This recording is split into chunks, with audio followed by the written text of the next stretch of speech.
What's up, guys? This is Mayan Gordon. We are here on LinkedIn, Facebook, and YouTube live at 5. And today we are talking about why I think you should be on TikTok and LinkedIn and how you can leverage your success from TikTok onto LinkedIn. So this is something that I've been doing for the past 6 months now.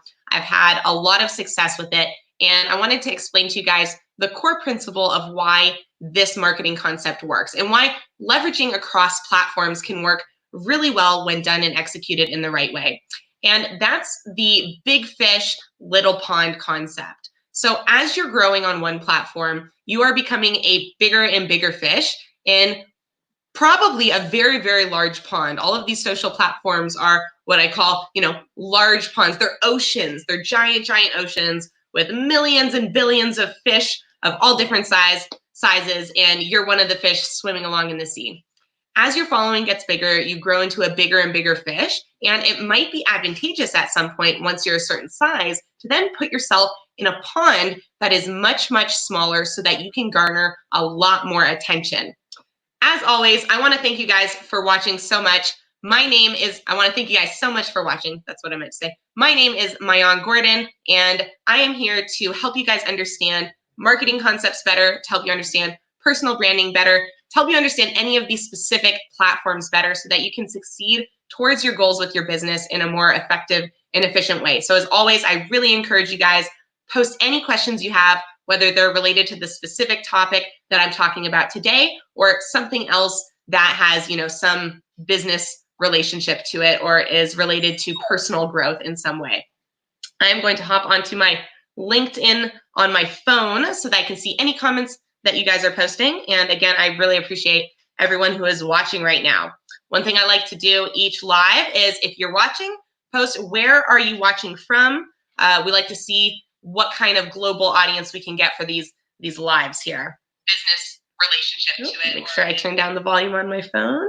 There we go. We got Morella. Thank you so much for watching. Mark, thumbs up. Appreciate it.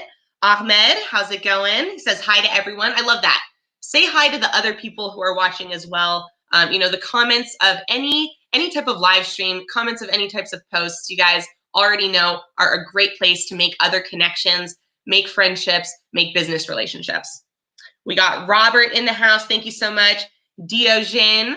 I pronounce your name wrong. I apologize. You have such a cool name. I feel like I butcher it. But thank you so much for watching. We got Pics Jonathan. I think I pronounced that right. Pics Jonathan. Very cool.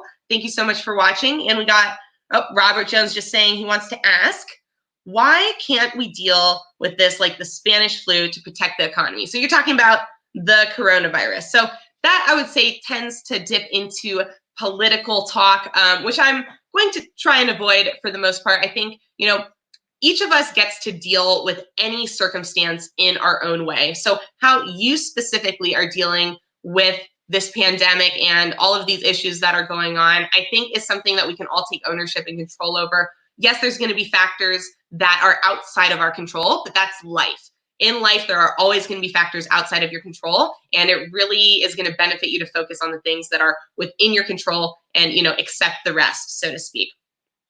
All right, so let's talk about being on TikTok and leveraging it, again, onto other platforms, especially LinkedIn. The reason that works is because there are not a lot of people who are very successful on TikTok who are posting about it on LinkedIn. Yes, there are people doing it, but for it to be less than 1,000 people, let's say, is a very, very, very small number. And this puts you in a very small pond as a pretty big fish. So that's one way that can work. Another way it can work is by you just sharing your journey on TikTok in a context that promotes things you are trying to reach or things that you are trying to achieve. So for example, if you're on TikTok and your TikTok account revolves around, let's say, beekeeping. Okay, I know a couple of beekeepers out there who are on TikTok doing an awesome job, by the way. By leveraging and talking about it on LinkedIn, you can then get connections to other people in the bee business who also might be on LinkedIn. You also might get opportunities to do partnerships, to participate in business deals that are a little bit outside of beekeeping, but still within the same things that you believe and that you support. to an aspect and to a factor that then allows you to reinvest into your B business and grow that to a bigger scale. So I think that leverage is one of the most valuable things that we can all access and take advantage of in digital space, because it comes from the fact that there are so many people that you could access through digital space. And the fact that a value to one person is going to be a completely different value to someone else. So once you figure out a skill set, it is then actually relatively easy to take that skill set or that value that you've created, if it's in a product, and then find somewhere else where it's worth in value even more than the initial environment or situation that you created it in. This is one way to really grow a business without changing much of the core fundamental dynamics of your business, without necessarily increasing your number of, let's say, outgoing leads or outgoing communications, without necessarily investing into your infrastructure or growing that out. But just by positioning yourself into a different environment where you are more likely to thrive and where you have more perceived or actual value. So I guess a good example or analogy of this would be like growing plants, right? No matter what type of plant you pick, some soil is going to make the plant grow much faster, much stronger than other soil. So if you're able to grow a plant in a soil that is relatively rough, relatively deprived of nutrition, it then actually makes a ton of sense for you to uproot and put that plant into some much better soil and see how much it starts to thrive from that. So I really encourage people to always audit their physical environments, their location. Is the city that you're living in, that you're doing business in, that you're using and putting yourself in that environment to help you achieve your goals, is it the best soil for you to grow in? And one thing that really helped me in my journey was moving from Seattle, Washington, to Spokane, Washington. They are about 350 miles apart across Washington State. Seattle's right on the edge of the West Coast, and Spokane's right on the edge of Idaho. And the difference in terms of the pricing for cost of living, Seattle is like $2,500 to rent like a single bedroom, really small apartment. Spokane, $2,500 gets you like a house on acres. Same thing with like buying house prices. To buy a house in Seattle, the cheapest ones go for $500,000 plus. In Spokane, you can still easily get a house for less than $100,000. Now, it's not going to be a mansion, but the fact that you can get a house and own it for less than $100,000 compared to Seattle, where that's simply not feasible, even for a condo. Like you're not finding anything for $100,000. That makes a major, major difference, down to the fact that it costs less for food. It costs less for gas. These little factors can make a really big difference. And those are just price things. Outside of price things, let's talk about people. In Seattle, I felt a very, very competitive environment that was not collaborative. It was not encouraging. It did not feel like it promoted growth as much as over here in Spokane, where people are much more friendly, much more community feeling. Everyone seems to want to help each other out and collaborate. And it's just a different energy within the entire city from which you're drawing that energy from to operate, right? So in any given day, we're all drawing our energy from different places. We're drawing it from the food we eat. We're drawing it from the people that we talk to. We're drawing it from our physical environments, the plants we see, the lighting that we get. There's so many ways that we draw in energy as people, and location actually affects so many of those energy sources that it's really important thing to pay attention to. What's up, Jeremy? How's it going? I'm just gonna check out the comments here real quick. Jeremy's watching from Kenosha, Wisconsin. I've never heard of anyone living there, so congratulations on that. We got Muhammad in the house. Thank you so much. Appreciate seeing you here as well. And Timothy, appreciate you joining as well and appreciate the compliment. Let's see, there's a little more to your comment there. Can I suggest a way to start on TikTok? Should you duet someone that you follow? Ooh, great questions. Thank you so much, Timothy. And how do you get started on TikTok? This is such a good question. There's really no wrong way. That's the gist of it. There's no wrong way to get started. Yes, there's people saying there is. There's people out there being like, you guys are doing it wrong. You guys are messing up with your TikTok accounts. But I just want to say a big round of applause to everyone who has actually made the effort to post on TikTok. You cannot be wrong in taking action. Now, how can you make it better? That's the real question. How do we get better from where we start? So how would you get started? I literally force yourself to post something. Say, I commit to myself. I will not break this promise. I'm going to post on TikTok today. That's the best way to get started. And then you can focus on, okay, how do I make my videos better? I think, how do I make it better versus how do I get started? Two totally different questions. The second one's a lot easier to deal with, both in terms of an intellectual capacity, because you actually have something to start with, and in terms of an emotional capacity, because you feel encouraged, you got the first step done. You guys, the first step is always the hardest.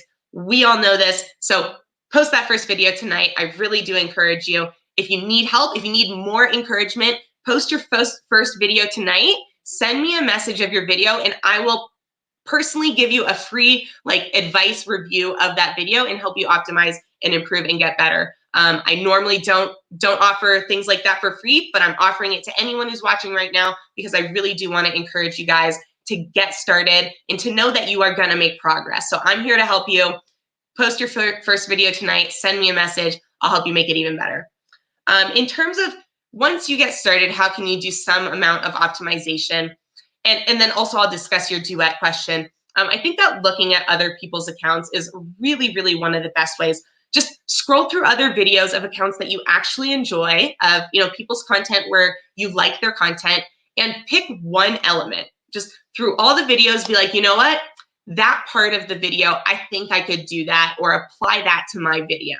Whether that's a straight up copy of you going, I'm going to literally repeat exactly what I saw in the video through Duet, or just an original video, full screen with your phone, or whether you're going, ooh, I like that they had an apple at that part of their video, and you just putting an apple into your video, or taking, one element and putting it into your video. I think that's a really great way to get started and start doing micro experimentation within a specific structure. So, having one video you're testing out and tweaking it in a bunch of different ways. That's a great way to get started. I would say in terms of duetting, go for it. Again, there's going to be some amount of duet content that does really, really well. And then there's going to be some amount of duet content that really fails miserably, just like every other type of content. So figuring out what makes good duet content is something that you're probably going to have to experiment with. You're not going to get it. I mean, you might get it if you have either talent or luck right off the bat, and that'll allow you to, progress at a faster pace towards, figuring out what that even is. But if not, you're going to have to try out a bunch of different styles of duets until you figure out one that works for you. So if you like duetting, do duetting as a style.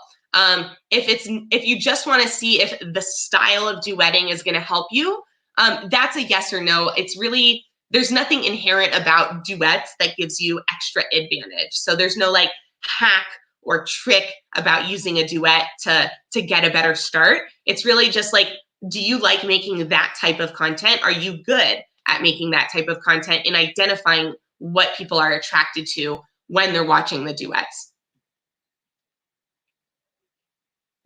An example of that would be, so one type of duet that's different from another, in case you're confused about what I'm talking about. Some people will make videos that you can duet where they're reaching out of the screen, right? And you on the other side can reach into the screen to complete the duet. Another style though of duetting is just literally taking a video where someone's doing a dance move or someone's doing an action or a challenge, and you're doing the same challenge or dance move on the other side. So, right, one is kind of you're doing the exact same thing repeated, and the other is where you're finishing and completing an action. So those are just two types. I'm sure there's many, many more structures and types of duets.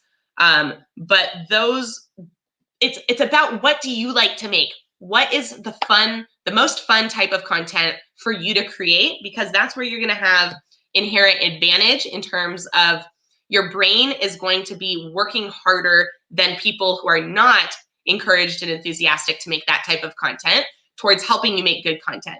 When you in your heart feel, I want this to be good, that literally leads to better content than when you go, I'm going to post this because I think I have to, or because I think it's a good idea, but I don't feel super passionate about it. You just try less. It's just a fact. You can't help it. And the way to overcome that is to, again, just find what drives me when I'm creating content. A lot of you guys feel like you don't like to create content. And fair enough, not everyone has to enjoy creating content, but I think there's so many different aspects of content creation that almost everyone can find some aspect about it that they actually really do enjoy. And then if you find that and you can tap into it, you can become a really amazing content creator in a very specific area. You don't have to be amazing at creating all types of content. You just have to be amazing at creating one type of content that people enjoy. And if you become really great at it, you'd be incredibly surprised at the huge number of people who really do enjoy watching that type of content. And here's how I know that. I know that because I enjoy watching good content, even when it is around a subject matter that I am not normally interested in. Think about this, you guys. I'm sure it's the same for you. I'm sure it's true for you guys too. I enjoy watching NASCAR car crashes. Now, I don't enjoy NASCAR at all. As the subject matter, I respect the sport of it. I understand it takes a lot to be a NASCAR driver, but I think it's a dumb sport. I don't enjoy watching it. I think it's boring. I think if I went to a live one, I might enjoy that. I love live events. But again, that's just because I love live events, nothing to do with NASCAR specifically. But boy, do I love to watch a car crash like NASCAR, not because I like to see people get hurt. Again, that's not something I support, but car crashes are super cool, right? It's just good content to see things crash. So I think figuring out what's good content, why do people like to watch whatever it is that you're trying to promote or the type of content you're trying to create, and then tapping into that can be a super, super powerful thing, and it can be a lot of fun too. Alex Molina says, do I have a personal account, or what are my thoughts on building a personal brand? So do you mean on TikTok specifically, or do you mean in general? So, because right now we're broadcasting to my personal page on LinkedIn. So I'm a huge proponent of personal branding. I think that it only adds to whatever type of business branding that you want to do. I think it holds people accountable in business. I think it's for me, it's definitely something I'm very aware all the time in my head that like me as a human being is attached to everything that I do through my personal branding. And because of this, I have to be really conscious of my decisions that I'm making. And that it doesn't come into play a lot because I've worked pretty hard on making good decisions. But there are times, right, when I get the temptation to do something, and that reminder of, hey, this could affect your personal brand, or this could look bad on you, does pop up in my head and prevents me from making a couple mistakes that I'm sure I otherwise would have made if instead the voice in my head was, don't worry, no one's going to know about it. Don't worry about it. People know the company, not you. And so I really love the external pressures that come from personal branding. I love the added responsibility that comes from the level of attention that having a large personal brand and having kind of the amount of attention that I do has on me, because it forces me to be the person that I want to be, which is a highly respectable, responsible, ethical, empathetic person. So I hope that answers your question a little bit. In terms of TikTok, I'm starting to do that with my World of Blast brand, just by creating more videos with me in them. So I'm starting to focus a bit more on educational content with my glass blowing, but previously it had fallen, I would say, into the category of oddly satisfying, or ASMR, as it's known. So it's just really pleasing and satisfying and relaxing to watch. But I'm starting to move into more educational content around, I'm going to do a series on TikTok around inspirational artists. So artists that have overcome hardships in their life. Because I think that's often a common theme with artists. And then also I'm going to do a series of 3 quick tips or 3 quick facts about glass blowing to educate people. So there's a ton you can do with TikTok. It doesn't have to be a singular type of branding or type of marketing that you're doing. You can also start in one place and then adapt and evolve and, start in glass blowing and end up in motivational speaking. Like, there's really no limit in terms of what you can do with your TikTok.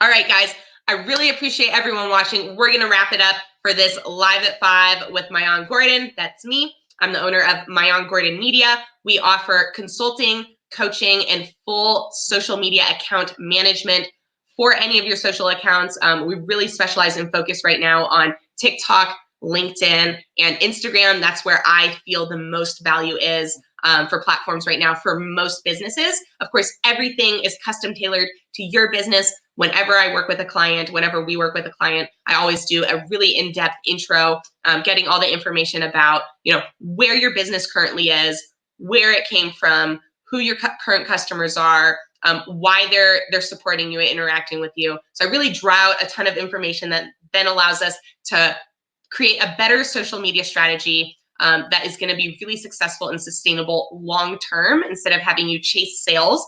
Chasing sales is great as an additional strategy on top of your branding and your marketing that is really going to lay out the foundation for your long-term success. So if you guys have any questions about social media, you're interested in learning more about my services, please get in contact with me. Here is my contact info at the bottom of the screen.